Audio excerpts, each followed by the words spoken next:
Welcome back to Into the Night, a Moon Knight podcast. A podcast all about one hero doing things like beating up werewolves.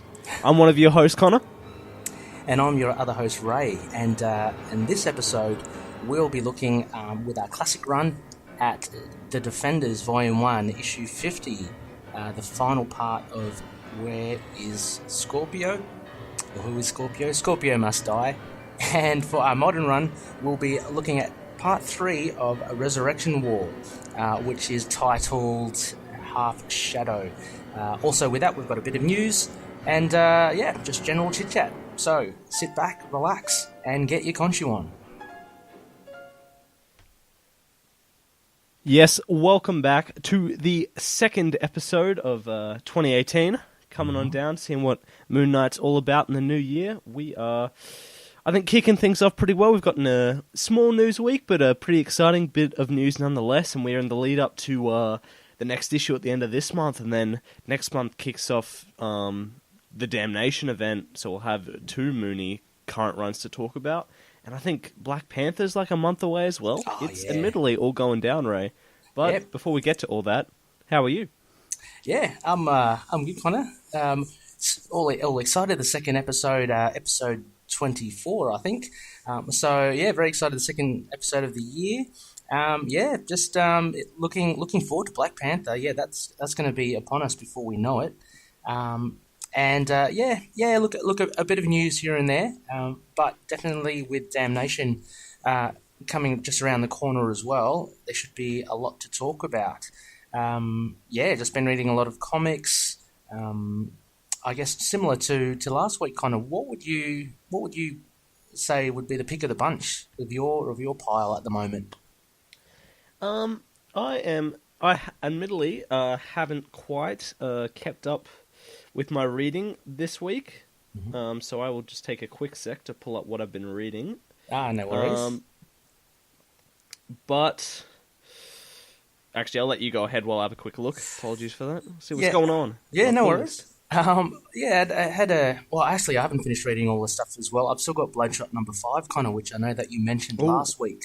So I'm looking forward to that. I'm kind of like saving that, I guess, is one of the better ones to read.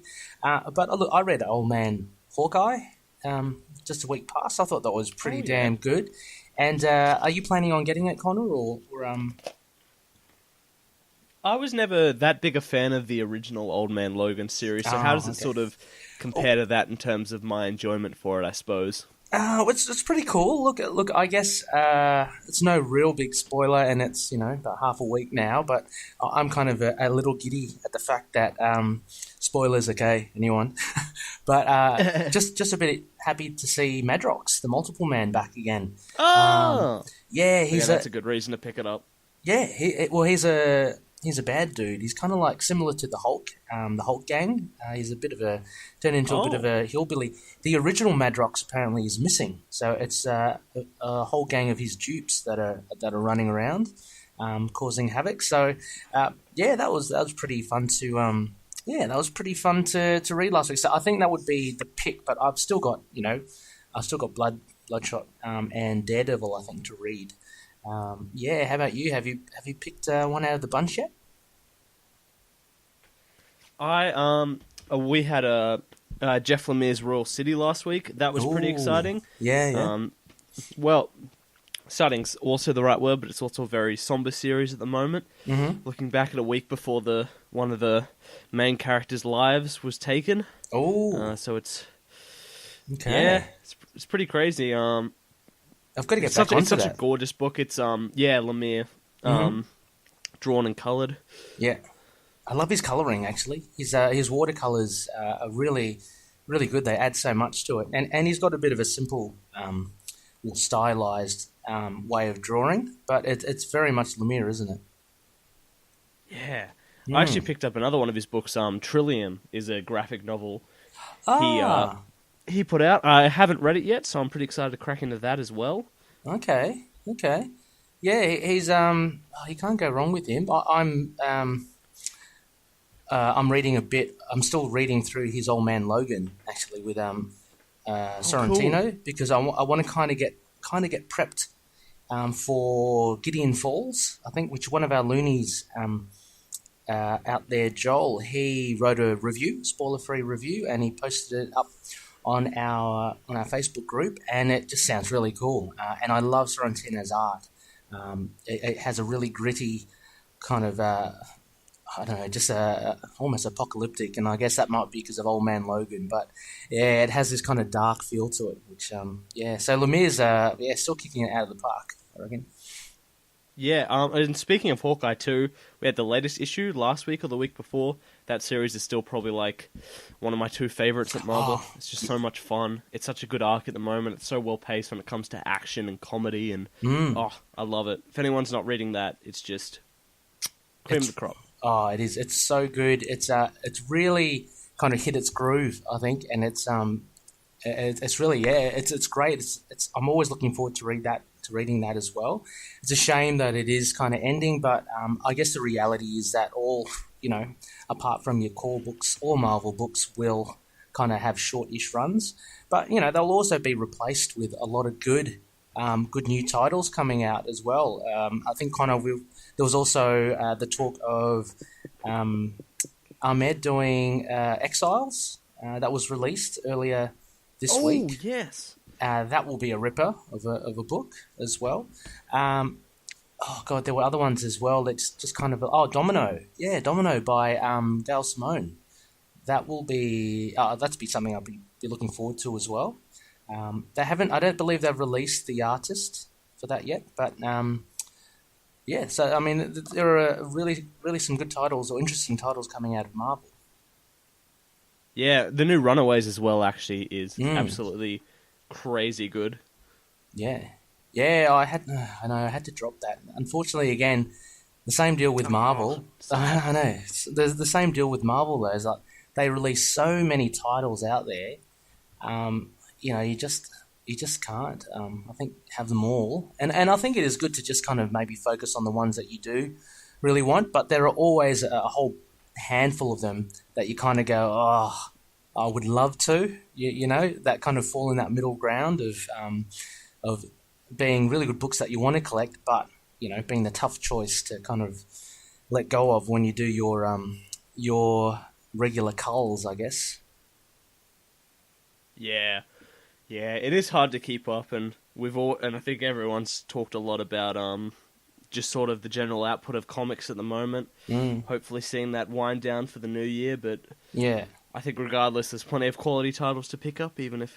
Yeah, for sure. And the good thing as well, I mean, the other options and the good thing with Marvel is that you can either, wait 6 months and then pick it up again, via Marvel Unlimited, so you don't have to kind of pay it, but you can still keep up with the, albeit 6 months behind. And also as well, like stuff like the Runaways are, toying with the idea of, I might just wait for the trade and get the trade. And that kind of buys you a bit more time, if you know what I mean. So it's not on your monthly kind of pull list. There are kind of a couple of ways around it, I guess. But such is comic collecting, eh? Yeah, and well, yeah, I suppose. Mm-hmm.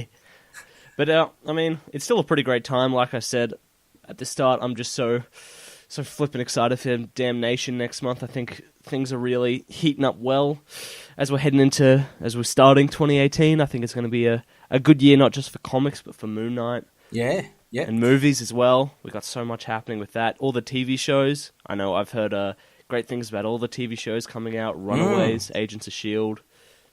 Yeah. Agents of S.H.I.E.L.D. is Gifted's going well as well. I think I'm caught up, but I think they've started releasing more episodes again.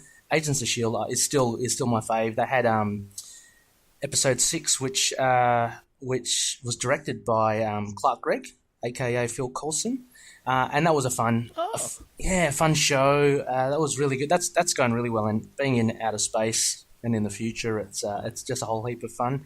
Runaways. I've still got to catch up with them. Only up to like episode 3 or 4, but that's going pretty well. I've heard other things saying that it's really slow and they focus a lot on the parents, but it still kind of got me interested. But that's kind of a slow burn for me. I'm not like hankering to watch every episode as soon as I can. But yeah, and I believe it's been renewed actually for season 2 by Hulu just recently. Yay! Yeah, so that's great. Great to see. Good to see for Marvel as well. So they're doing well on the TV front. And well, I guess speaking of the TV front, I suppose that really sort of covers our entire news this week. If we want to crack onto that, yeah, sure. Let's go into the news. And there's not much at all. Look, on our notes, Connor. Let's just leave the first one for a while. We'll just mention that at the end. But take us away with points 2 and 3. Yeah. Well, the current, I guess, in its season 4 at the moment of the Avengers cartoon series on Disney XD, has sort of its 4th season focused around this Secret Wars Battle World sort of scenario within the season, which has currently all of them facing off with a bunch of other heroes, and we see from a preview clip for episodes 18 to 21, we have none other but the sort of 3 big stars of the show, Captain America, Iron Man, and Black Widow, facing down with Moon Knight. Yeah. In this Egypt setting, as he's running around on what looks to be I'd probably get it wrong if I called it a Chimera. Oh, okay. Similar to a Chimera. Yeah. I mean, Connor and I, we just recently watched.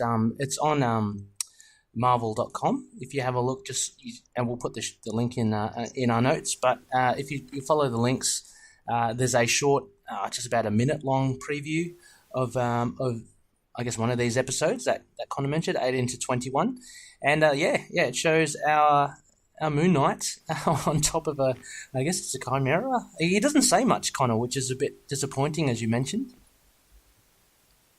Yeah, sadly not, but I haven't admittedly seen this show. I've only sort of heard and seen bits and pieces.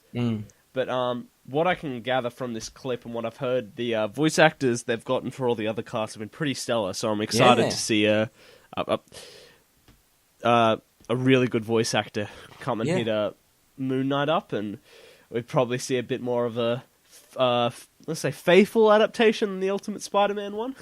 Yeah, I was about to ask, do you reckon it'll be a dark, gravelly voice like the one in Ultimate Spider-Man, which we reviewed a couple of episodes ago, or do you think it will be more, how do we place him? We thought it would be more kind of softly spoken, I guess. Yeah. Almost as if he'd have to, like, bail up his own voice for...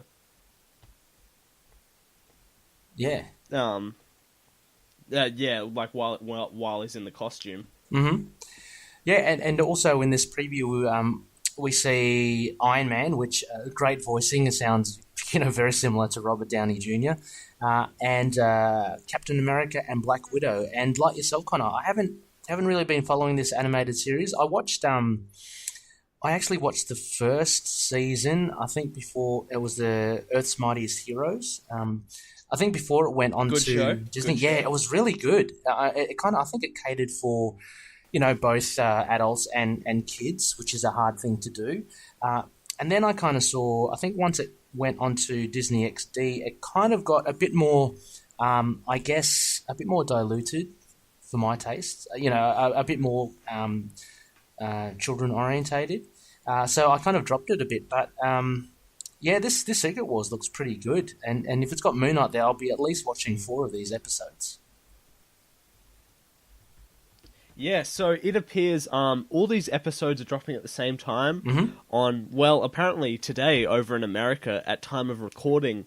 Okay. So we might even find a way to slot this in the next week or two for covering. It appears to be... good idea.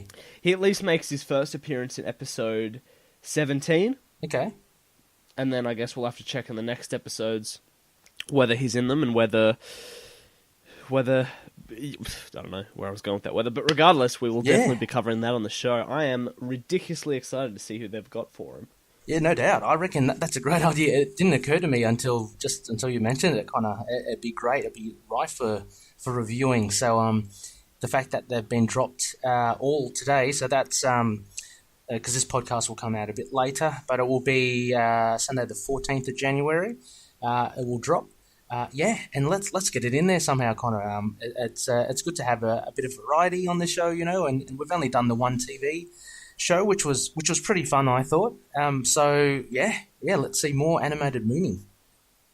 Yeah, and it's kind of great as well.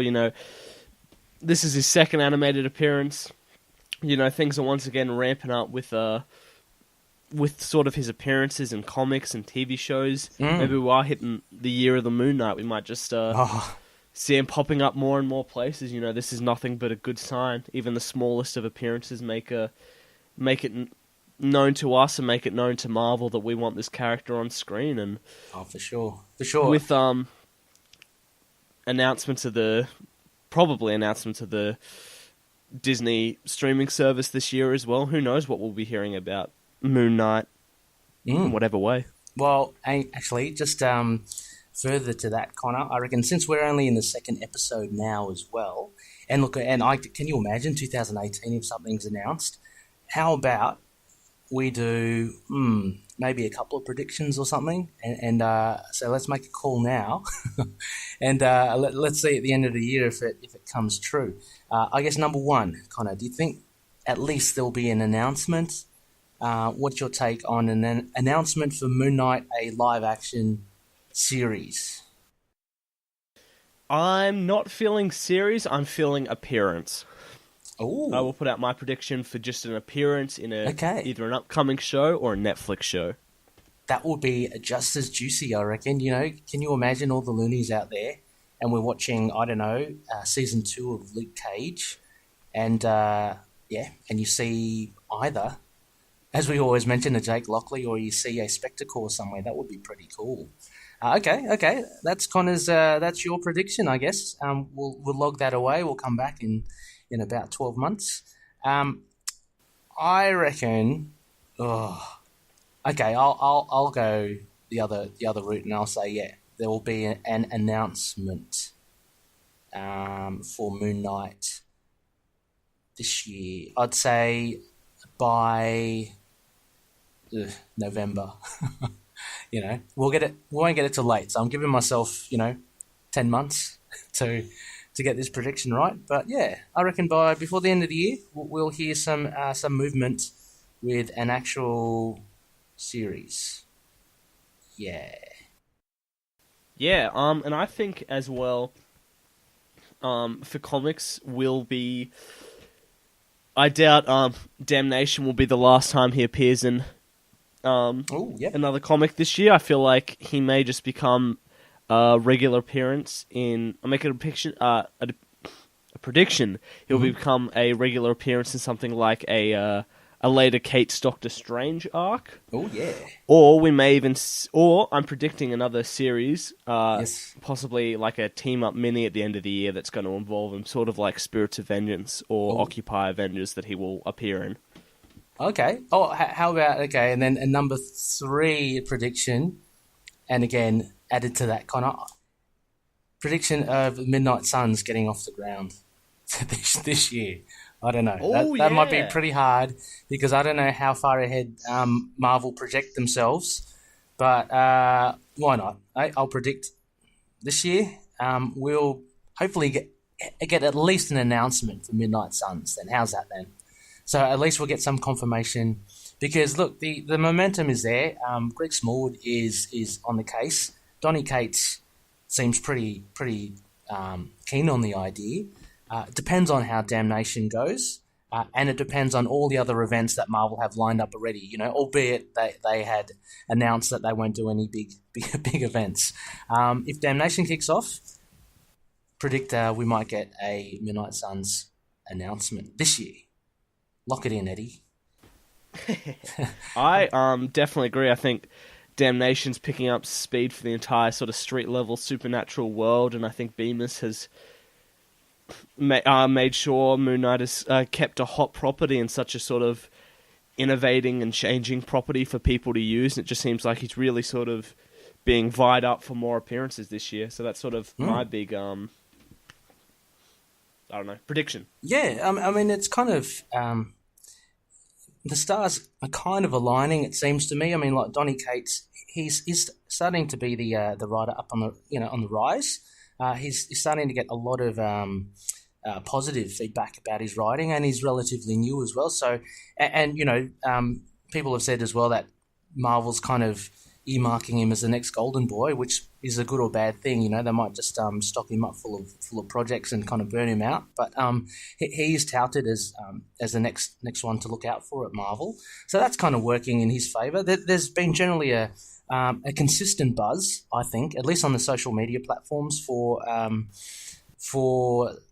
Midnight Suns. So it seems to be in the public eye. I don't know. I might be living in a little bubble, but it seems to be going in the right direction. So and of course, Greg Smallwood, just stellar. He had a breakout year last year. He's got a couple of good projects coming up this year as well. So yeah, and he's doing the covers as well to Damnation. So variant covers. So yep, things could be on the horizon there. So those are our predictions. We'll have to come back to episode 24, the end of the year, and we'll have to see if we're correct or not. Exciting. Exciting. Sorry, I was just checking to see if we have any idea of Moon Knight's voice actor just yet. Oh, good idea. Yeah. Sadly not. Nothing just yet. I suppose we'll hear in the next few days. It'll be pretty bad if he gets a bad one. I mean, you wouldn't want him to stuff it up, would you? Like, I don't know how he can stuff it up with the voice, but he has to have a level of intensity to him, I think, and a level of seriousness to him. You can't make him a wisecracking, Spidey, slash Iron Fisty. Because Danny Rand's kind of funny, isn't he? Like witty. Yeah, he'll be in that arc as well with Moon Knight in the TV show. I just read as well, so that's pretty cool. Oh, okay, Relates great. to what's happening a bit later, I suppose. Yeah. I wonder if he'll have the brown and is it brown? The brown and yellow tracksuit. Oh yeah, that'd be pretty cool. I kind of like that. Like, just because it's different. It's a nice color combo. Anyway, so that was a big news for the Moon Knight in the Moon Knight world. Marvel Avengers Secret Wars, the animated series. 4 episodes dropping on January 14th. Now, Connor, there was also just a little... this is barely news, Connor. I don't know if you've read this article. I did I trawled through the internet again, did a word search. I come up with Moon Knight. Moon Knight, this one popped up for, I think, January 12th. Look, it's an article on The Punisher. What's next for Frank Castle on Marvel's The Punisher? And basically, 99% of it is based on Netflix show, The Punisher, and how good it was, which it is. Have you finished? You haven't finished watching it, have you, Connor? No. It's really just good. Rubbish. No. It doesn't matter. Take your time. It's pretty cool. But anyway, it's mostly on that, and it's again speculation as to what can happen now, because essentially Frank Castle's a non-super-powered person, and basically the show pulled off a really good drama, a superhero drama without there being any superpowers or any bells or whistles, and they cited a few Punisher events, and basically they mentioned Marvel Knights. And an event where the Punisher teams up with Moon Knight. And they say, it would be great, wouldn't it, if Moon Knight does team up with the Punisher on Netflix, which, is stating the obvious, to say the least, I think. But yeah, Connor, just a small article here with, I think, with a brief mention of Moon Knight. Yeah, sadly, yeah, nothing really to report from me here. You've sort of covered it well, and it's not really enough really going on here for any great sort of discussion. But it was me scraping the bottom of the barrel. I like what they talked about. Oh, sorry. Oh no, I was just saying it was me scraping the bottom of the barrel here, trying to get some Moon Knight news. But yeah, sorry, you're saying? I like what they talk about.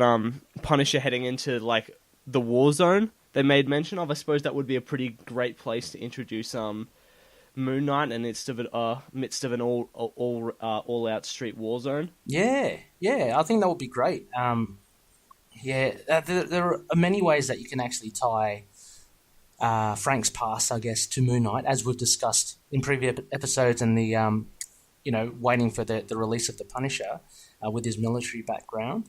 But there are plenty of ways that you can. But also the fact that he's in New York, and we haven't met everyone in New York City there as well. So he could have just been doing his thing as Stephen Grant, in the more corporate sense. There might be a connection there between Spectre Corps and Rand Enterprises as well. So, a lot of good ways to tie it in. I like the fact here, just briefly, I guess, with the Punisher, with the potential of introducing the likes of Barracuda or Nikki Cavella, who are absolutely terrifying villains for the Punisher in the Punisher Max series. If you get them on board, then, it's gonna ramp up the violence and the graphic content to no ends. But lovely. Yeah, but those two villains are definitely one to watch out for. If you thought Billy Russo was badass, then Barracuda and Cavella are downright monsters. So yeah, but other than that, as you say, Connor, nothing much at all with Moon Knight here. So a pretty slim week for news. But we do have the animated episodes coming out, which is pretty cool. Yeah, that's pretty big news, admittedly. I'll happily take that. Yeah, me too. And I look forward to hopefully returning in the next couple of weeks with a review of that. Yeah. And I'll make sure I'll try and get a hold of it this week. Yeah, let's slot it in somewhere, and let's go for it. It does have bearded Tony Stark too, which funnily enough, I didn't even know Moon Knight was in it. Rebecca sent me screen cap she had found of the little teaser on Twitter, but the Twitter page had managed to completely miss Moon Knight and all of them, and just focused on bearded Tony Stark. So of course, I was in for a surprise looking at it just then. But it's a pretty great beard. 2018 seems to be the year for superhero beards, which is pretty cool.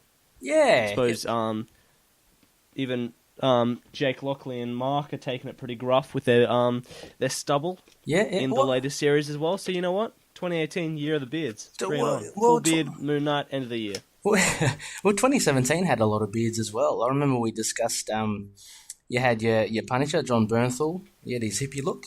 And Iron Fist was all bearded. So a lot of beards all around. 2018 just keeps it rolling on. All right. Well, shall we... Anything else to discuss kind of news-wise? Or that's pretty much it, sadly. I didn't really get to find much else. Like I said, I think these next few weeks will be pretty review-heavy as we head into... As we finish off this month and head into February. So... Yeah.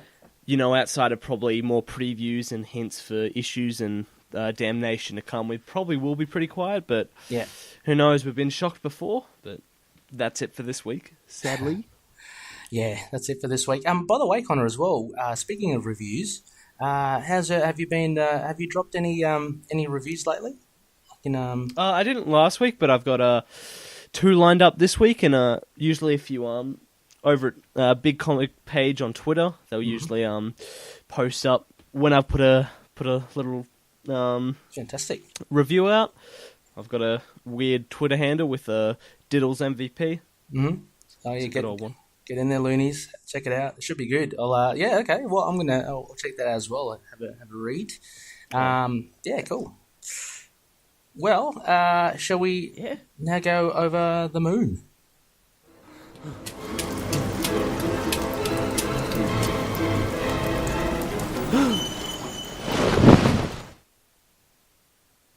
All right, we are at Over the Moon. Comic book reviews, where we do one classic run, which is a continuous, path of following Moon Knight's appearances in comics chronologically, and a modern run, which is something that Connor and I, we choose an arc which, is a bit of fun and something basically we just can't wait to review. So 2 contrasting reviews, and this week we have, it's a bit of a milestone issue, Connor. It's issue number 50 for The Defenders, Volume 1, Scorpio fantastic Must Die. 50th issue. Which is we're about 30 years late on celebrating that. That's right. Yeah, I know. Congratulations on 50 Defenders. Congratulations on a massive 50 Defenders. That's fantastic. Yeah. Better late than never. And for our modern review, we're continuing on. It's a 4-part arc. It's Resurrection War. We're up to part 3. So also, Connor, we have another guest narrator with us. So cool. It's so good, Connor, that every time we manage to grab some of our fellow podcasters, or in some cases some loonies as well, who are willing to guest narrate for us. And this week we have none other than Connor, it's your doppelganger. It is Iron Fist Connor. He is the host of the Immortal Iron Fist Podcast, Sons of the Dragon. And we'll give you the details in our Spectacles segment for him, but they're basically on Facebook and Twitter as well.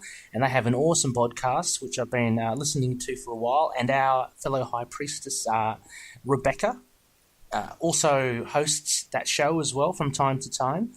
So it's a lot of fun. They go through Iron Fist, basically similar to us, I guess. They go through past issues, and they also go through the current run as well and review them. So so Connor, we have Connor, please make Connor. We have Connor... he lives a whole 2 hours away from me too. So does he? You know what? Right. He does. He's a Brisbane lad. I had no idea where he was located.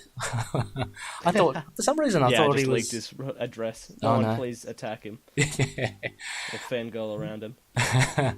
But yeah, so we're so pleased and honoured to have Connor with us to give us the bare bones. So I guess we'll just throw it to him to narrate.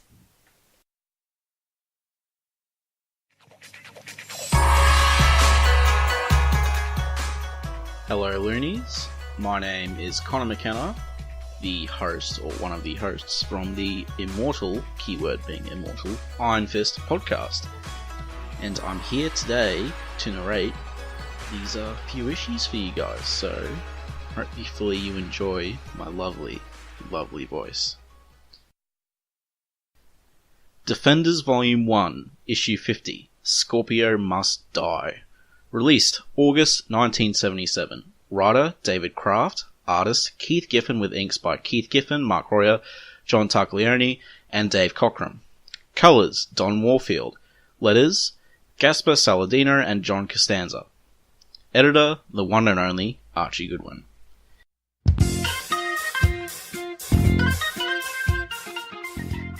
Having crashed through the roof of Scorpio's New Jersey hideout, Hulk stands enraged with the newly formed Zodiac crew in front of him.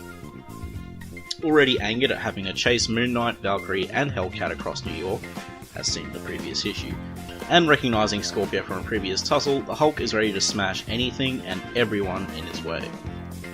Scorpio introduces his newly created Zodiac members. There's Leo, a huge, dark figure with a flowing mane and ever-sharp claws.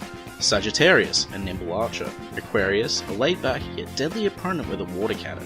Taurus, a stocky, thick-set man with retractable horns on his fists. Gemini, a mysterious entity which can split in two. Cancer, an armoured gladiator with weapons to boot. Aries, a hunchbacked battering ram. And Libra, an intangible observer. All members stand before the Hulk, and are all ready to take him down. What ensues is a non-stop battle as the Jade Giant launches himself at his enemies. The other defenders can't help but jump into the fray as well. Their intent is to save Jack Norris, but in order to do so, they will need to go through the Zodiac. Each defender pairs off against a Zodiac member. Hulk vs Aries, Moon Knight vs Taurus, Valkyrie vs Leo, and Hellcat vs Gemini. It's a battle royale as each team vies to gain the upper hand. As they continue to exchange blows, Jack Norris sees the Fury LMD quietly support A. Norris calls out for him, but the Fury LMD tells him not to follow him as he tries to find Scorpio. Back at the battle, Ares manages to surprise the Hulk, and he rams him from behind, sending the Hulk hurtling through the wall into the Passaic River just outside the warehouse. Angrier than ever before, the Hulk leaps back and crashes into the hapless Taurus, much to Moon Knight's delight. Elsewhere, Nighthawk, having gained more strength at the onset of Twilight, slowly resists the chains which bind him, and with his newfound strength manages to finally free himself from his shackles. Scorpio, having realised not all the Zodiac members seem present, returns to the Zodiac Chamber and finds Pisces near dead, the product of a premature activation. Concerns are raised even more when Scorpio frantically searches for Virgo, the only female member of the Zodiac, and whom Scorpio had hoped to gain as a life companion. He finds her stillborn in the Zodiac Chamber, and it is too much for Scorpio to bear. Meanwhile, the Defenders and the Zodiac continue to tear Scorpio's warehouse apart, and just as Ares is about to surprise the Hulk again, Nighthawk swoops in and intercepts him. With renewed vigour, and with the superheroes finally acting as a team, the Defenders stand galvanised and ready to end it once and for all. Surprisingly, it's a little help from Gemini which finally tips the scales. The dual identity villain has a change of heart after speaking with Libra, who still hasn't lifted a finger but watches the battle intently, assists in containing Leo from Hellcat, and after this small victory it doesn't take long for the rest of the Defenders to defeat the remaining members, again showing how effective teamwork can be. With the threat now over, the only remaining thing left is to bring Scorpio in. In another room, away from the battle, Scorpio is found by the Fury LMD. He is sitting in the dark, listening to sad, melancholic music. Still broken at having discovered his love, Virgo, killed, Scorpio now starts to entertain dark thoughts. He pleads to the Fury LMD to give him his gun, and being an LMD, Fury does so, as all LMDs do not have free will against their masters. As Moon Knight and Jack Norris race across the warehouse, they hear a single gunshot and head towards the noise. They find the Fury LMD sitting silently next to the dead body of Scorpio.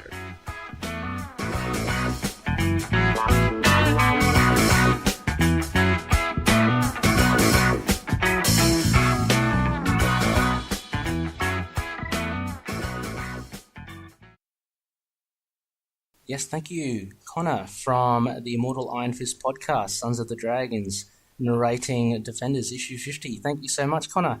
And I probably should have put in a little bit more somber music there towards the end to herald the death of Scorpio there, but I just couldn't resist the 70s funk. Yeah, thank you, Connor. It was what a cool reading for this issue, and our Moon Knight, Connor, our High Priest, Connor. What are your first impressions of this issue 50?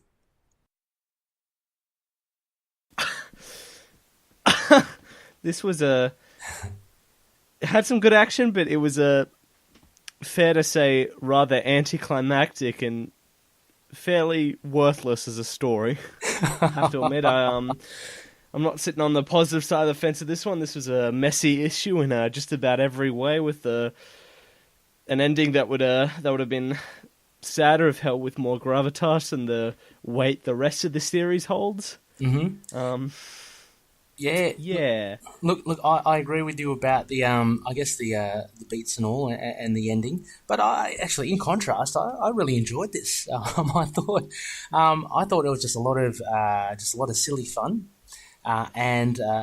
You know, I mean, I love my fight scenes. So the majority of this issue was just down and out fighting, which I thought was pretty cool, and kind of, I think it appealed to my childhood love of pairing off. So the heroes were paired off with particular villains, and so yeah, you kind of get a matchup between them, which I think is pretty cool. And also as well, I found the introduction of the Zodiac characters pretty cool as well.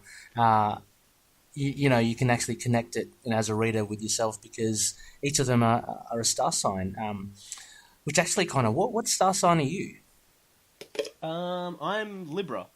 You're a Libra. So you're the intangible one. You were the cloaked. Yeah, almost. What can I say? Cool dude. He was definitely the best one. Oh, and very much a Moon Knight-esque look to him. So yeah, which is pretty cool. I am an Aquarius, so I've got the. Basically, he did nothing in the issue, but it was So I found it. I think a lot more enjoyable than I thought I would have enjoyed it. So yeah. But before I guess we before we start talking about the whole story, let's dive right into it, Connor. We've got, as listeners, we go through the story. We point out 4 main aspects of the story. We'll discuss that, and then we'll follow that with a Crescent Dart rating out of 5. Connor, do you want to go first, or yeah? I think we'll kick off with the most important piece of this issue. Mm-hmm. Never forget the beer.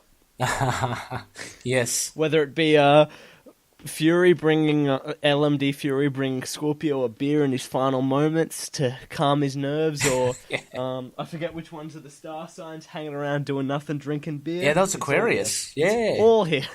It's crazy, isn't it? I wonder if this is a thing with David Kraft, the writer, or if it was more of the zeitgeist, the thing of the times, where you have a problem. You have a break, what do you do? Let's crack open a beer. I don't know. But yeah, I found that was weird, wasn't it? It popped up, and it wasn't only in this issue, it was in the previous issues as well, where I remember Zodiac tosses Moon Knight a beer when he traps him in that little pit. Yeah. Oh, jeez, it's like beers all around. What's going on? The only thing missing here, Connor, is a plug. They should have had like Budweiser or something, to get a sponsor. I wasn't even sure you could get away with beer with the Comics Code of Authority. Well, that's true, yeah. It's all here. It's in all its glory. I think it might have been the year before they enforced it, so maybe David Kraft decided, okay, hell, let's just throw as much beer as we can in there. Yeah, but there was a lot of beer in here. It's Moon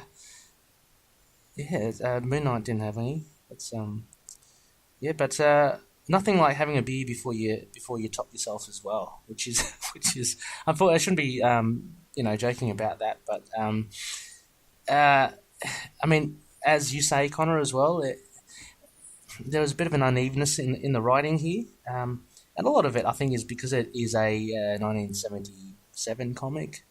I don't know, death wasn't really seen. Death was taken lightly, wasn't it?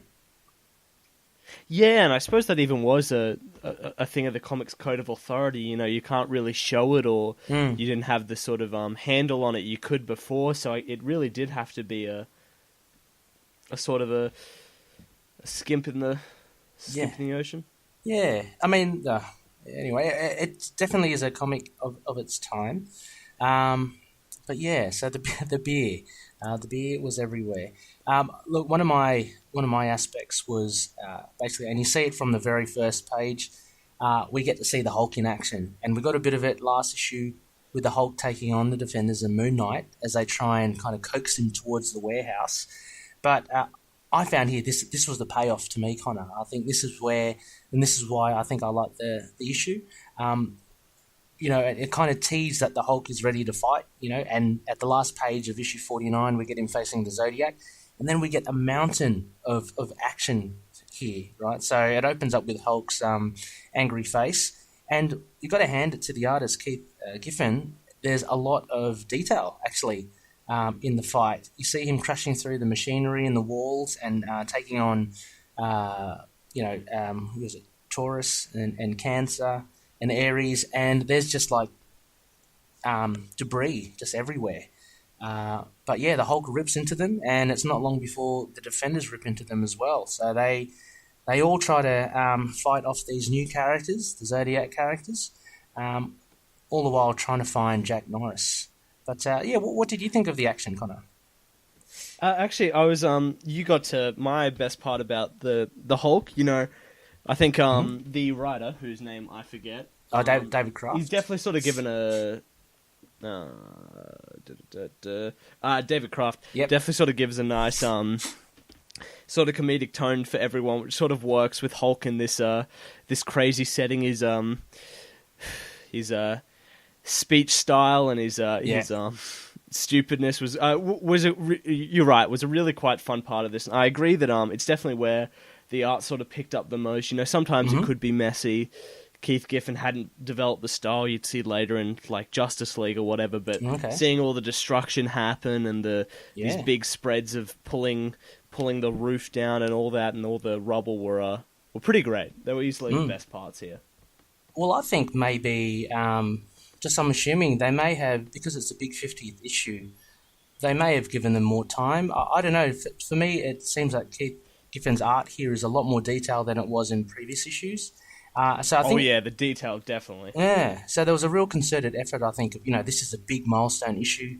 Let's make it good and let's make it grand. So you have this huge fight, and you have the Hulk is one of the most popular characters in Marvel, and he kind of heads this fight. And the art is really detailed here. Like even when, say, Kyle Richmond, Nighthawk, smashes out of his shackles, a lot of debris happening there. It's on page 10, and just consistently with the Hulk when he fights everyone from Leo to Taurus again.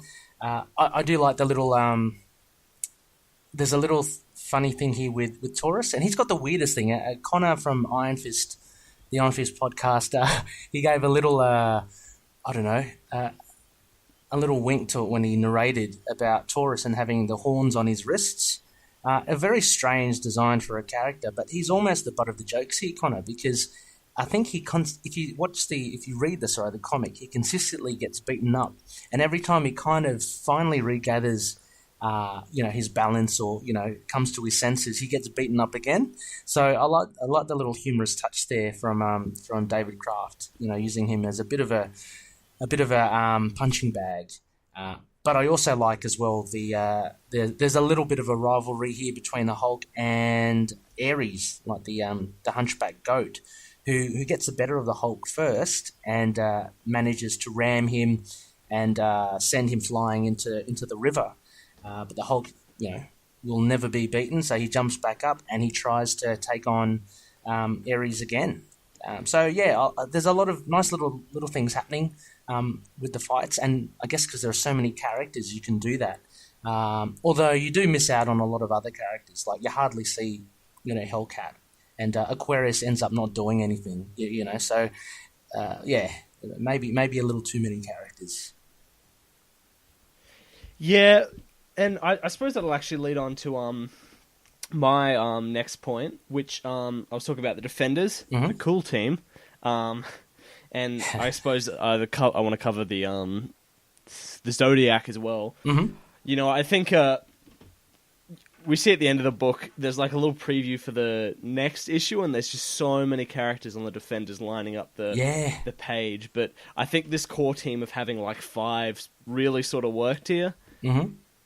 Yeah, I think that was definitely sort of the standout, seeing them all having bouts in their own action, whether it be cluttered or not, and just sort of seeing them coming at it. And of course, it's not the most serious of depictions with Kraft, just him sort of having fun. Yeah, with sort of the extras of the Marvel universe. But that's definitely the part. And it's I suppose what sort of sucked as well, and why I definitely felt this issue was very anticlimactic to this entire arc, was just how quickly we had the Zodiac appear and disappear. When you were right, they were pretty fun, and they all had such distinct personalities that just left like nothing. And then there was sort of no reward or payoff for it in the end. When we see the villain not even get beat, we just see a character introduced in this issue die and him become so affected with it, he sort of takes his life. And it's just like, if it had been a bit longer, I would have liked to see that part explored. But I think for the 5 core Defenders, it was pretty fun. I think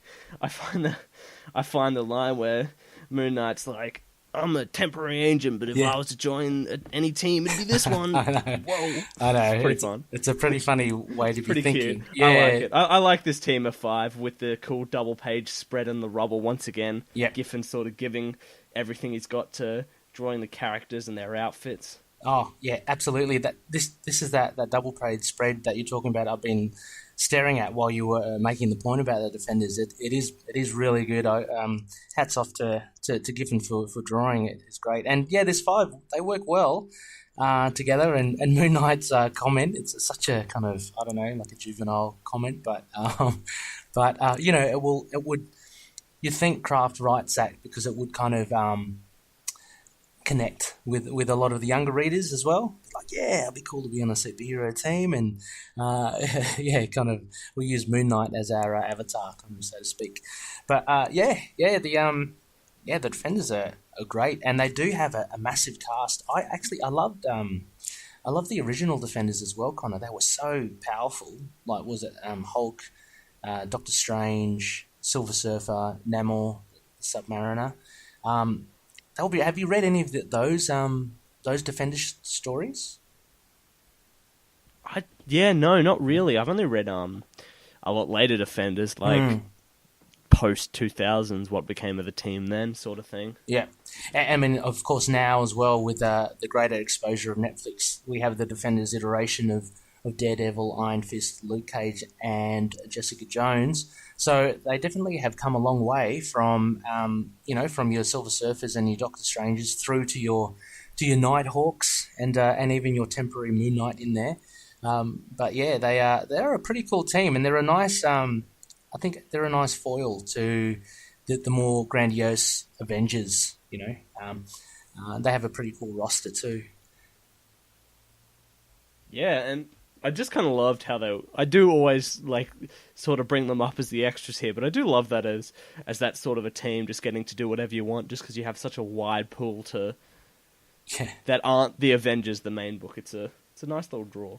Yeah. And I am kind of interested to see what else came out of Defenders. Followed up, keep going. Yeah, well...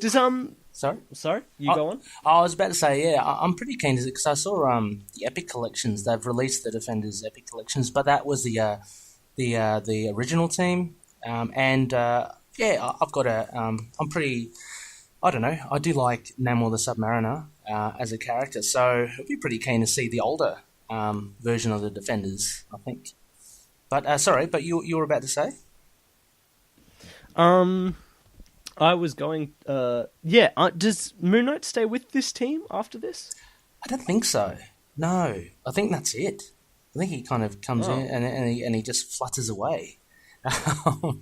Well, I mean, from the list that I have of Moon Knight appearances, he's not in issue 51. I'm pretty sure. That sucks. Yeah. It seemed like it was going to be a longer part of it, but Gone with the Wind. Gone with the Wind. Yep, that's it. That's the last appearance in the Defenders comic for Moon Knight. So, he had his use, and they got rid of him. Terrible. Also, I mean, I guess as you were saying, Connor. So your aspect was the Defenders. And actually, one of my aspects was the introduction of the Zodiac, which you mentioned were introduced all too quickly and disappeared all too quickly as well. I mean, even Virgo, she only got like one panel, didn't she? And I totally agree with you as well. I think that could have easily, this whole story could have easily been drawn out a bit more to get a bit more background on the Zodiac. Because they were this is the first time we basically see them, and there's been a big build-up. This is part 3 as well, so we hadn't seen them except for Scorpio in the previous parts, and this is the first time we see them, and then they're defeated. Now, thankfully, I think later in the Marvel canon and history, the Zodiac come and go in different guises, but they kind of wrap up pretty quickly in this, and I guess what I wanted to say about the introduction to the Zodiac characters was that it harks again back to my youth where, I don't know, Connor, I got this sense of, did you ever do it like when you were little? I remember drawing little booklets and trying to make up, your own characters and trying to find out, special powers for them. Did you ever do that or? In a way, I think I was definitely more the action figure sort of type. Get an action figure of each one, just sort of pin them up together. Get them punching up sort of thing. Yeah. I mean, I think the beauty of this and what I like about the Zodiac characters is that I think, as I mentioned before as well, you can actually identify with them as well. Like, you can say, okay, look, I'm an Aquarius. So that's that will be, my dude there, that Aquarius guy, and like yourself with the Libra, you can say, I'm a Libra person, and this is person associated with my star sign. So I kind of like that aspect of the Zodiac characters. And since there are a whole lot of them and they all have kind of differing powers, we get to see an array of them. Like obviously Aries the goat ramming them all the time. Gemini's got the 2 split minds, and Gemini ends up actually having a greater role in going against the Zodiacs at the end.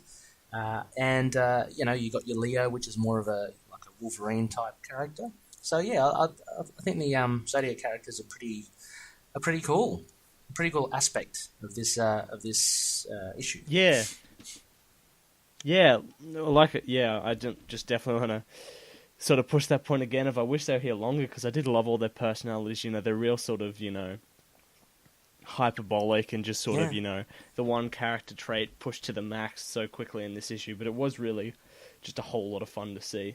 Yeah, it would be interesting to see when they do pop up next, because they're not gone for good, and like in any good Marvel character, no one really truly ever dies. But it'd be interesting to see if they do return. I know a lot of them got retconned later on, so maybe the designs weren't that good, i.e. like that Taurus guy with the horns on his wrists. But also Pisces. That was a shame we didn't get to see him. He kind of died shortly after coming out of the Zodiac Chamber. And there just seemed to be a lot more to Libra, being this kind of spectre, as you will, just kind of observing the whole thing and not being truly kind of evil, being more kind of on the fence. So yeah, quite interesting, these characters, although short-lived, as you say. Shortly lived. Yeah. Have I said my last point? I'm just re-pulling up the sheet. Yeah, the Defenders. Yeah. Yep. Sorry, yeah. So that I guess that just leads us to our final Crescent Dart ratings. Unless there's any notes you want to bring up. Just off the top of my head, I think just one of the notes would obviously be kind of towards the end, with Scorpio playing the vinyl record and kind of lamenting the loss of Virgo, which is kind of the tipping point for him, and what causes him to decide to basically end his life. What we get is actually quite a tragic figure. He's quite a lonely guy. The whole reason why he created the Zodiac Chamber was not to build this army to control the world, but more so, I think, because he couldn't relate to anyone, which was pretty sad. And so anyway, he had high hopes for Virgo, almost kind of like Bride of Frankenstein. He kind of cloned her in the hope that she would be his companion, but she dies like straight away, and that kind of just compels him to kill himself. Also, the other note, I guess, would be the Fury LMD. And again, just for loonies or people listening, LMD is a life model decoy, which is featured a lot in Agents of S.H.I.E.L.D., the TV show. But yeah, Fury, the LMD was had a small role, but was quite interesting in the fact that he gives Scorpio the gun, and we learn that LMDs have to obey their master. So although he knew that was a bad thing to do, he had to give the gun to Scorpio.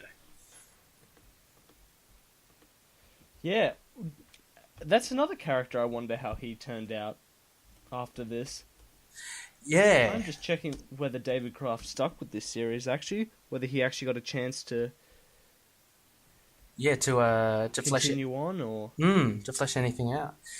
And I guess while you're looking up that, kind of one other final note is what you mentioned before. There's a little bonus at the end of the issue.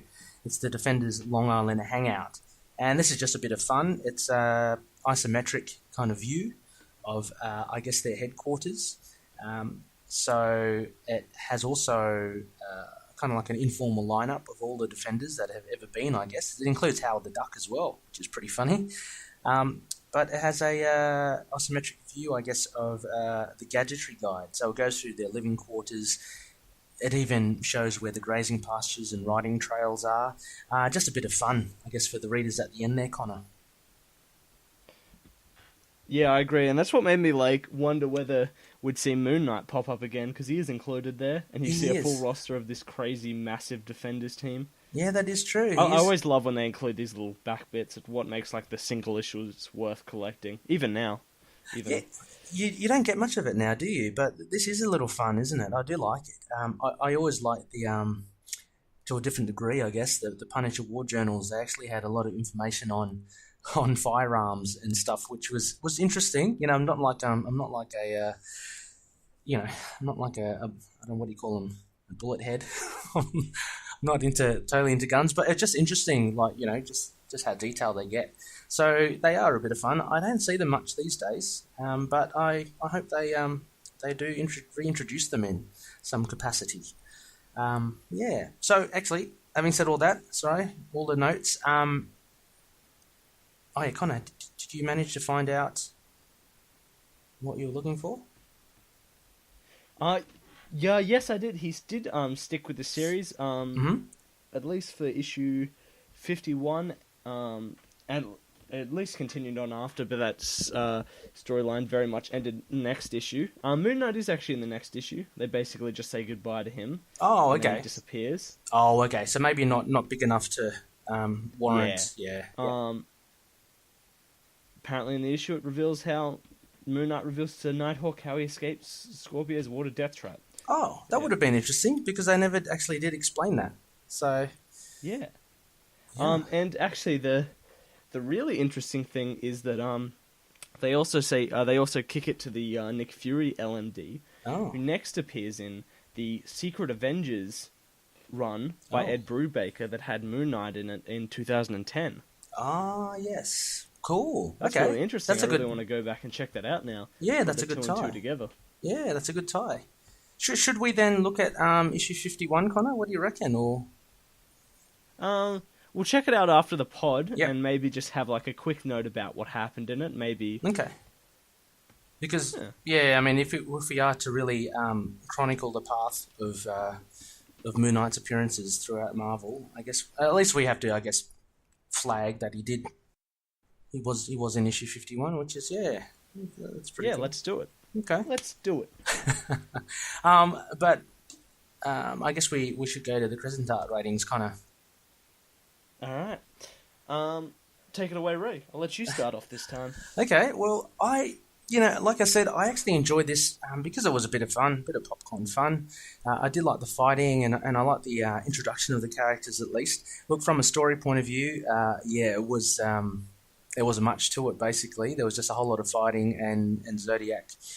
Scorpio just saying, okay, well, enough's enough. I'd give it pretty decent. I think I'd give it a 3 Crescent Arts out of 5. I thought it was pretty good. Not outstanding, but just a bit of fun. And it has to be, I guess, the artwork was really, really good. What appealed to me, and just the characters. The different power sets. But how about you, Connor? Yeah, I'm a bit conflicted in a sense. I definitely agree with you. I still liked the fun of the main Defenders team and how Kraft sort of keeps this sort of comedic tone with all of them and their history. Mm-hmm. The Zodiacs were a fun little inclusion. Yep. But yeah, and the action was good. But yeah, it just feels like, the fourth and final part in an arc, it was just such an anticlimactic ending. There didn't really feel any payoff for reading all of it. The villain just sort of saw a character who we had no attachment to already passed, and then shot himself. And there's I do like the idea of him, sort of being so lonely, but there just wasn't the exploration back then. From Kraft to sort of go anywhere with that. Yeah, it just very much seemed like 3 issues of setup, and then they crammed another 3 issues worth in just 1 issue, and it all just comes out as a bit rushed and cluttered, and just a bit disappointing with what they could have done with it, and compared to how they ended up pulling this off, and almost it seems how much they filled out the previous issues with stuff that wouldn't have been anywhere near as good. So, yeah, I think. It was a bit of fun. The art definitely improved, even though it was still quite a bit cluttered. Yeah. As it improved, so I think I'd probably give it a 2.5. 2.5 out of 5. Okay, just sort of bang in the middle of having some good, some fun, and just some pretty disappointing and anticlimactic stuff. Yeah, that's pretty good. That's pretty good. I mean, it's not a train wreck, but it's not like as you'd say, it's not like something that you'd go back to consistently. You've read it, you're pretty happy, and that's about it, eh? Yeah, exactly. Yeah. I'm pretty sure these are on MU2. They are in the first Moon Knight Epic Collection. Yes. Yes, and they are, I think, in the Essential Collection. Well, if they're in the Epic Collection, I think they're probably in the Essential Collection, but Essential Collections are a little harder to find. So, yeah, hit it up on Marvel Unlimited or the Epic. Awesome. Okay, well, it's time to head on to our modern run now, which I will throw to Iron Fist Connor once again to give us the bare bones. Moon Knight Volume 3, Issue 3, Resurrection War, Phase 3, Half Shadow. Released March 1998. Writer, Doug Moench. Artists, Tommy Lee Edwards and Robert Campanella. Colours, Melissa Edwards. Letters, Ken Lopez. Editor, Mark Bernardo.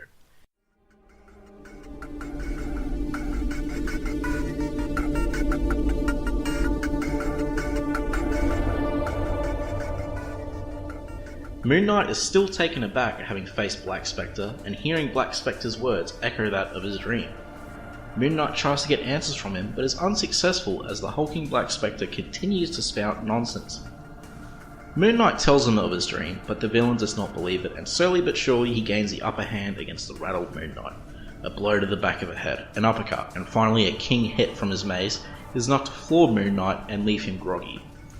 Unable to regain his composure and facing the same result as in its nightmare, Moon Knight is suddenly saved from the killing blow as Black Spectre reels from an arrow shot through his arm. It's stained glass scarlet, and she now returns the favour in saving Moon Knight from certain death. She showers Black Spectre with arrows from her crossbow, and now on the defensive, the injured villain escapes through a trapdoor in the floor and onto a speedboat below. With Black Spectre gone, the abducted councilman saved, and Noel's henchmen dispatched, Moon Knight and Stained Glass Scarlet ponder over the forces which appear to have controlled Black Spectre. Moon Knight suspects Morpheus, but with all that has happened recently, he's open to the theory that it may be an even worse, darker force at play. Meanwhile in Cairo, we see none other than Bushman colluding with a shadowy figure. It appears some plans have been set in place for a sinister means. Bushman questions the dark figure as to his motives. He knows Black Spectre has been promised New York. Bushman himself is being paid by half a dozen terrorist cells, but he's yet to figure out how the shadowy figure benefits from their well-laid plans. The figure, who looks suspiciously like Morpheus, reproaches Bushman for thinking to bomb the UN conference building. It's revealed that all of them appear to work for Set, the god of death, and it is Set who will influence the UN conference delegates. It is Set who will fill them with hatred and chaos, which will result in global catastrophes. Back at New York, Moon Knight drops by Detective Flint's office, probing Flint for clues as to why Black Spectre is free when he should still be serving a 20-year sentence. Flint let it be known that there are bigger problems ahead. Terrorism has turned its ugly head towards New York, and the UN conference in 3 weeks appears to be the target. Moon Knight takes leave of Flint and returns to Grant Mansion, where he pleads with the statue of Khonshu for answers. Moon Knight suspects the god Set, and amazingly before his eyes, the idol of Set which he holds in his hands melts away. Suddenly he hears a voice. It is the dark god of chaos, and he is free. At the very same time, in Cairo, Bushman storms the Museum of Antiquities and steals the unearthed statue of Set amidst explosions and a hail of bullets. In parallel, as Bushman leaves with the statue, Mark bows before his statue of Khonshu and pleads again for more answers. He's unsure of his state of mind. Is he dreaming? Or is he still dead and dreaming of his resurrection? Out of the shadows comes Simon Darkover to Mark's utter surprise. Darkover, who apparently died not long ago, stands before Mark and tells him of Set and his growing power. Darkover pleads to Mark to stop Set. You mustn't allow Set to become the Dreamer, says Darkover. With no warning, a huge, monstrous hand comes out of the darkness and claims Darkover, with an array of gut-wrenching sounds as it claims him. Darkover croaks. Set is death, before he appears forever. Mark then finds himself looking at himself in bed with Marlene as he wakes from a nightmare.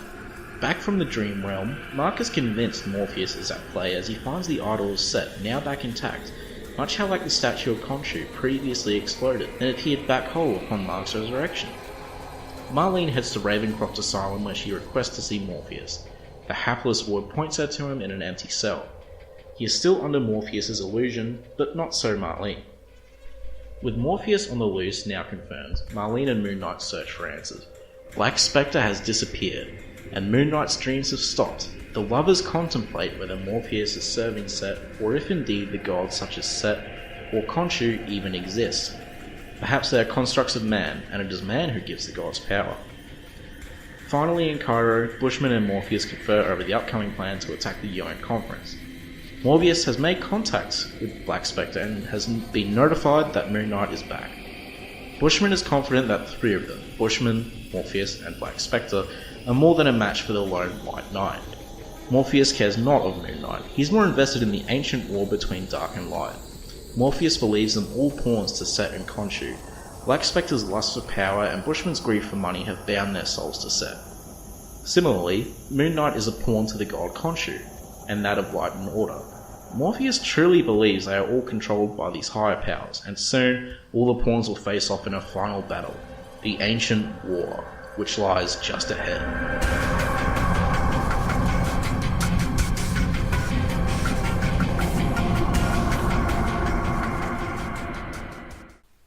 Well, that was the narration for these fabulous issues, and I hope you guys enjoyed. Great. Thank you so much, Connor, from the Immortal Iron Fist Podcast. Another retelling of Resurrection War Part 3, Half Shadow. A lot more foreboding in this one, Connor, than in the Defenders. It's quite a darker, almost a horror tone to it.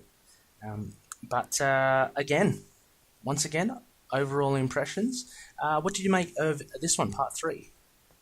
I really loved this issue. I thought it was a great blend of everything Moon Knight. It had great stuff from the street level. It had action. It had Moon Knight's partners and his contacts. It had touches from his mercenary side with the bigger, these big attacks by Bushmen.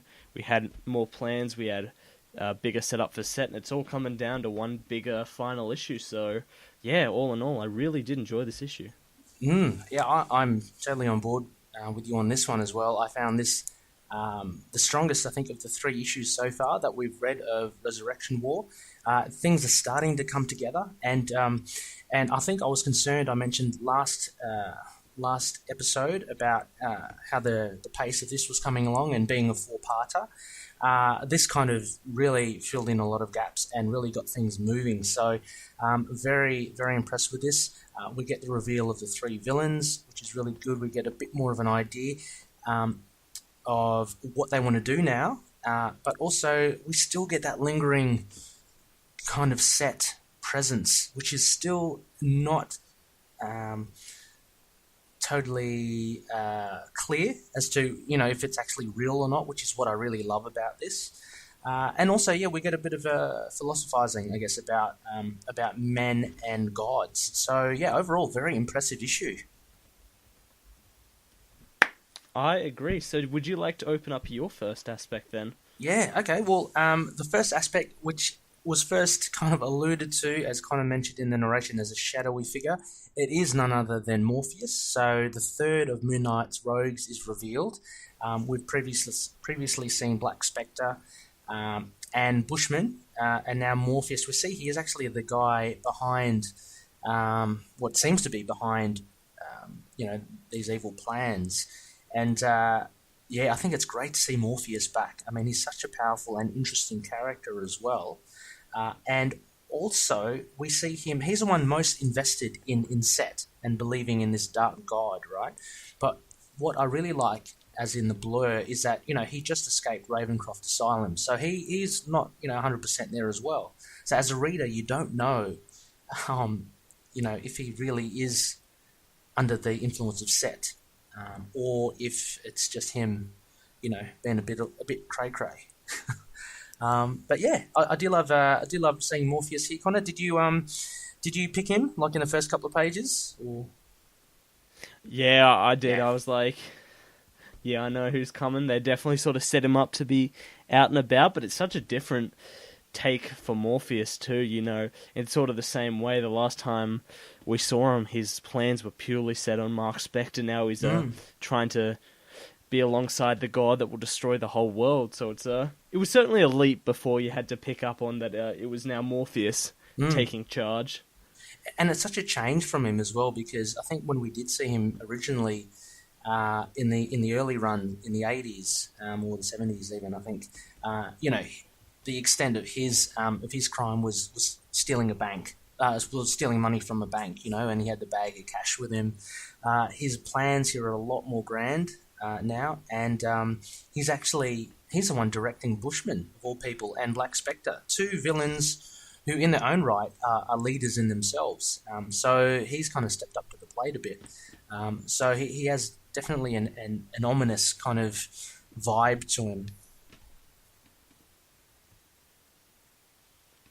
Yeah. So yeah. Yeah. I'm interested to see. Oh, sorry. No worries. I was about to throw to your first aspect, but you're saying interested to see. Oh, yeah. I was just about to say interesting to see how he plays in next issue with the big battle, because it really is the shadowy figure here. We don't get to see those awesome powers really at play. I hope this grander scale and Tommy Lee Edwards takes these awesome powers to the next level, and hopefully he gets involved in the action next issue. Yeah, well, he's got the as we know, he's got the ebon energy, so he can emit dark ebon energy as, I guess, concussive forces.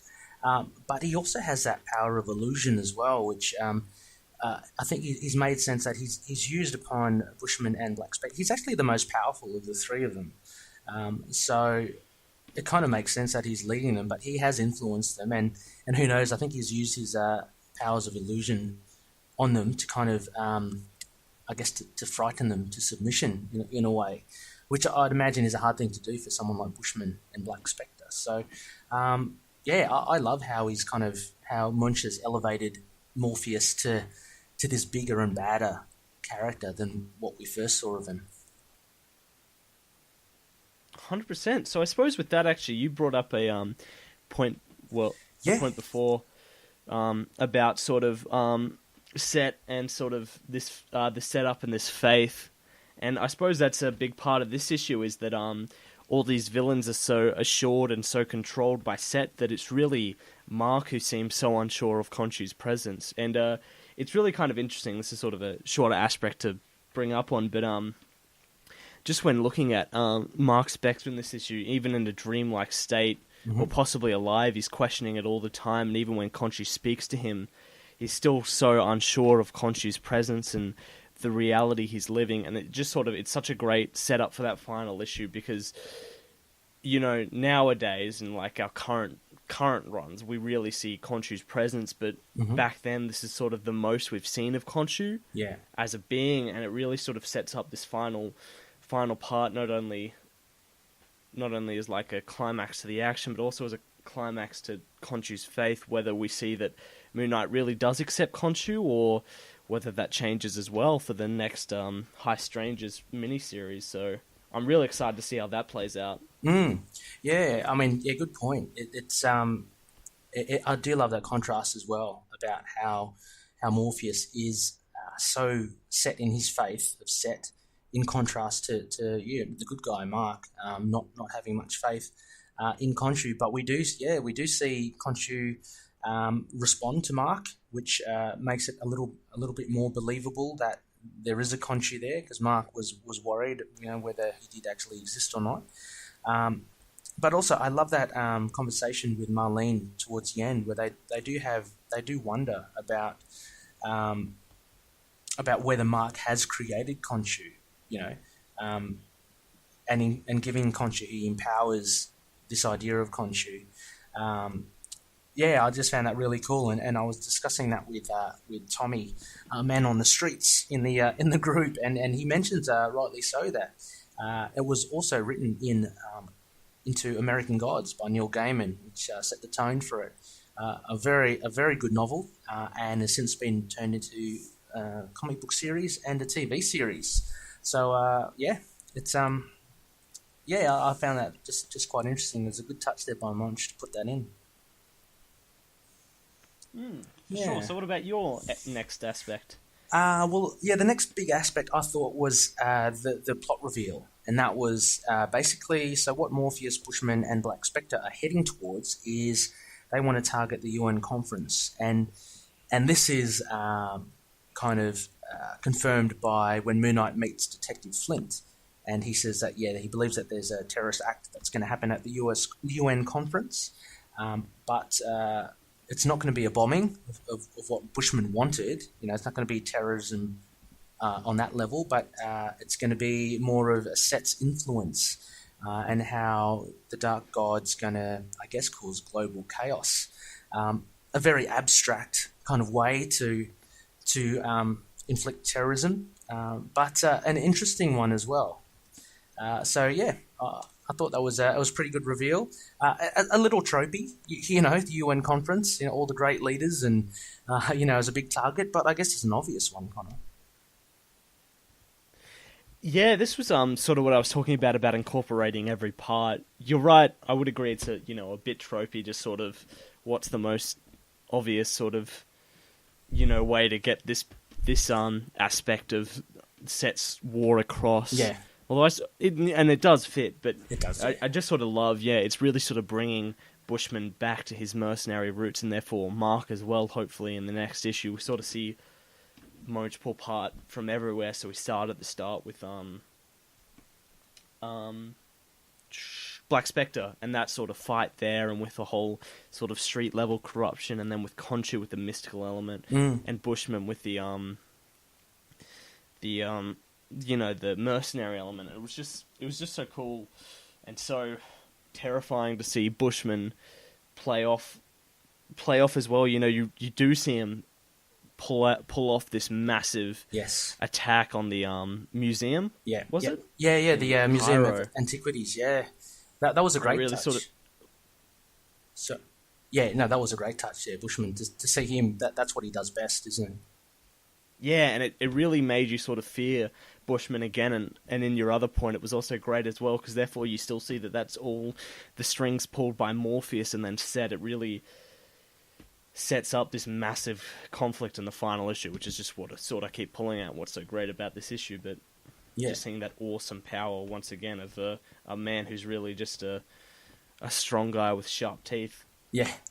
No, it's great to see Bushman, and a very different Bushman to what we currently see as Bushman in the Bemis run that we discussed in the last episode.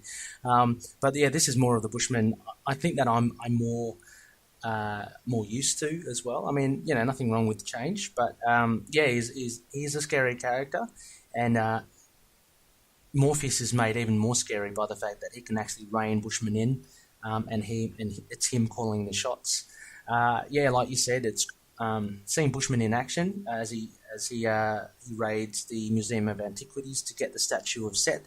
That was pretty cool. It's just full-on violence. They're just shooting and bombing everything just to get the statue, which they do. But it's it was pretty good. How about your other aspect there, Connor, your final one for this issue? Yeah, well, we've focused on the big bads of this issue, but the real sort of standout for me in this issue was seeing Moon Knight pair up again. I think one of my favorites was at the start of this issue. We got Mark working with Stained Glass Scarlet. Stained Glass Scarlet saves him, and then they sort of discuss the future of this scenario and their great dialogue and the great action that comes out of her quick save of Mark, and the ensuing battle from there was just so much fun. And then we get to see Flint again. Yes. And, he's still this hardened, grade detective dealing with a massive threat, and still still very valuable to Moon Knight when it comes to stopping his most dangerous of villains. Yeah, he's a good contact for Moon Knight, isn't he? He's really the connective tissue, I guess, between Moon Knight and the normal people, in New York, the people with the day-to-day business, the police, the people on the streets. Yeah, Flint is really cool. He's very similar still. Moon still writes, he's smoking constantly. He's got a coffee cup there as well. He likes all his vices. But I love Stained Glass Scarlet as well. And I love how Edwards draws her here, just draped in red, and she's just, red hair. She just looks yeah, she looks very mysterious, but I do like it when she teams up with Moon Knight as well. She's one of those ones. She's kind of like Typhoid Mary for Daredevil. There's a love-hate relationship there. But it's good to see that she saved Moon Knight, because he was about to get a major beating from Black Spectre at the first few pages. Yeah, he was an absolute goner until then. Yeah, and it was just it's a huge mace. Yeah. Yeah, it is a huge mace. That is one strong guy to keep swinging around that mace. That's it. If you get clocked by one of them, like you're a goner. But full credit, he didn't die then. He was on his last legs there, just as Stained Glass Scarlet came in. A little convenient there with the trapdoor and the speedboat, I thought, to escape. But hey, they were in a warehouse by the water, so why not? But yeah. Yeah, and it was just sort of this aspect. It was just sort of Munch's own creations just brought back to their full potential, and seeing them interact with Moon Knight, and it was so well done. It really made me miss having those interactions in the current runs, and I hope we get to see that later with all the crazy stuff Bemis is doing and the spins he'll put on that. But yeah, I think for a solitary character, when the right writer picks the right partners for Moon Knight, temporary partners for Moon Knight, it really, really works out. Yeah, and look, some great dichotomy. Yeah, I'd love to see all of them in the current run. We've seen Bushman already, but I'd really like to see Flint in there somewhere. I'd like to see Moon Knight just touch base with him. He's such a cool character, so kind of grizzled and kind of a little jaded at the whole thing, but still willing to help Moon Knight, albeit Moon Knight being a vigilante. So, this story is ticking along really well. Also, just to mention again on set and just not really knowing yet, whether it is real or not. We do get a few glimpses with the appearance of Simon Darkover, which is like an apparition for Mark, and that big hand which kind of claims him. So again, we're led to believe that set really is real, and Morpheus, confirming that he is working for Set. But there's just that you still kind of don't know, which I think is a great thing, because like Bushman and Black Spectre, I don't think believe in Set. They're doing it for pure reasons. Black Spectre was promised New York City, and it was mentioned Bushman was just basically getting paid from the terrorist cell, so he's getting his money. So they're getting all their vices, and they don't really buy into this whole mystical thing. But Morpheus does. But at the same time, as I said, Morpheus is a crazy person as well. So is it all in his mind? So I just do like how that's kind of playing out, and I guess we'll see it in the next issue, Connor. Yeah, the big finale. Yeah. So any notes for this one? I'll just round out my sort of only note for this, and that is, of course, the art and colouring. The art is so detailed, but there's especially the art is so detailed, especially in the fighting. All these different costumes now. We're seeing so many players come to the game. Mm-hmm. It's just fantastic.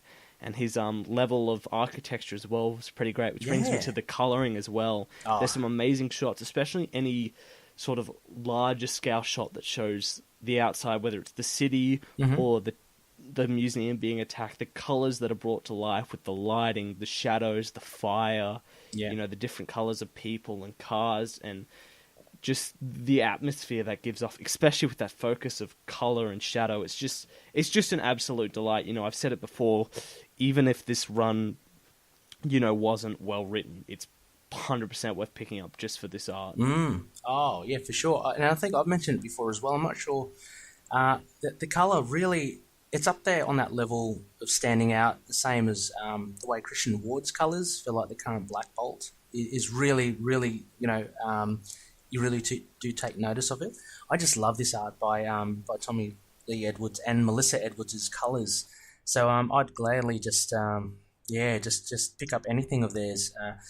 The colours are great. I love just really rich colours, like pure purples and fluorescent greens. It really has its own kind of style.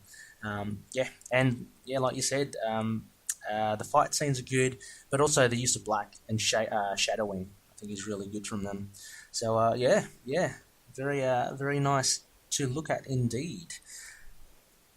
So I guess we go to our Crescent Dart ratings for this, Connor. This is a pretty strong issue, right? So, what would you be looking at here?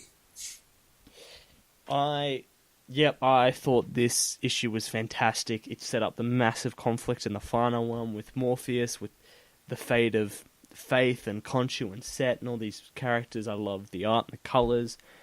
I love the partnerships here. You know, I really can't bring up enough how much I love the interactions between Moon Knight, Stained Glass Scarlet, and Detective Flint, and how that became like the most prominent dialogue to me. And it's just setting up for a great finale, which I hope doesn't succumb to the 4-issue miniseries trouble and we get something a bit rushed. But in this issue, viewed on its own, it's a definite 4 out of 5 for me. I thought it was great. Wow. Yep. And Mwah.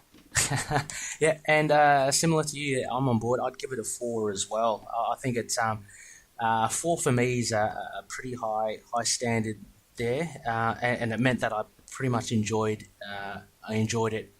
You know, from page 1 to page 30, I thought it was pretty good. And it kind of says as well that at no point was I kind of, how many more pages have I got to go? Like this just kind of really just flowed for me. I was enthralled from the beginning to end. And the art again, just seals the deal there. I'm just wondering why I wouldn't give it a 5. I mean, I think Connor, we've given like massive marks before, haven't we? Like, with Lemire.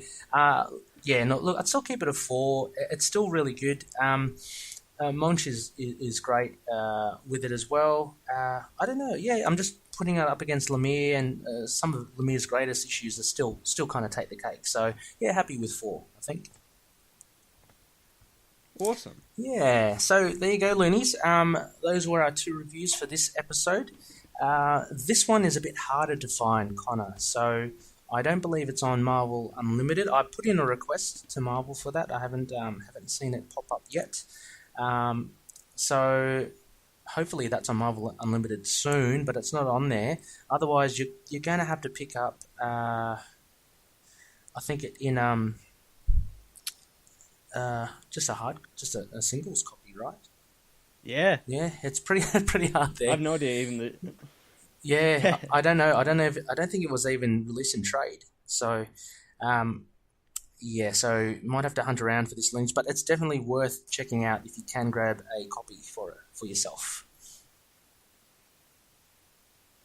100% for sure. So, I suppose with that we wrap off this issue, ready to come back next phase. Yes. With I suppose finishing off with Defenders issue 51, and then possibly following that up with Peter Parker, the Spectacular Spider-Man, issue 22, his next canonical appearance. Yep. And then of course the big finale to what we've been building here from this issue, Moon Knight Volume 3, issue 4, Resurrection War, Phase 4, Full Moon.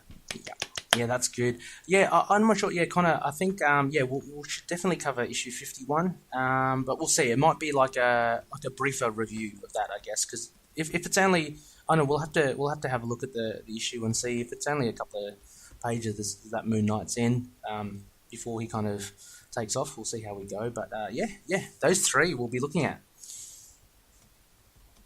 Also, and I, for one, can't wait. And then, of course, we'll look at the week after that, maybe, or the week after, looking at that episode review, because I cannot wait to dive into that. Oh, yeah. And I suppose, we'll keep you all updated with when it drops over the course of this week. Yeah, for sure. Loonies, just keep in touch with us on our social media, and we'll let you know when those ones will come out for review. I'm excited for that as well. It should be pretty cool.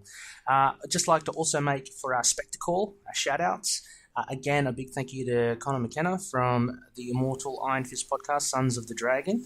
You can find the podcast on many a podcast catcher, but they also have a website as well, which is Sons of the Dragon, the Immortal Iron Fist Podcast, that's a mouthful, .wordpress.com. Just once again, Sons of the Dragon, the Immortal Iron Fist Podcast, .wordpress.com. They're also on Facebook, a Facebook page, facebook.com/Iron Fist Podcast.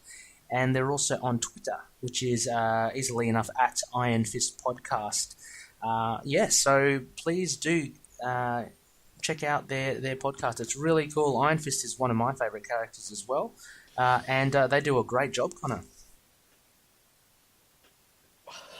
Yeah, I agree. And once again, you can find our third high priest over there from time to time as well. So definite one to follow along with. And I guess you'll just, and I suppose as well, something coming very soon will have these guys coming back. So keep your noses and eyes out for that when it drops. Yeah, very exciting stuff. We'll let that.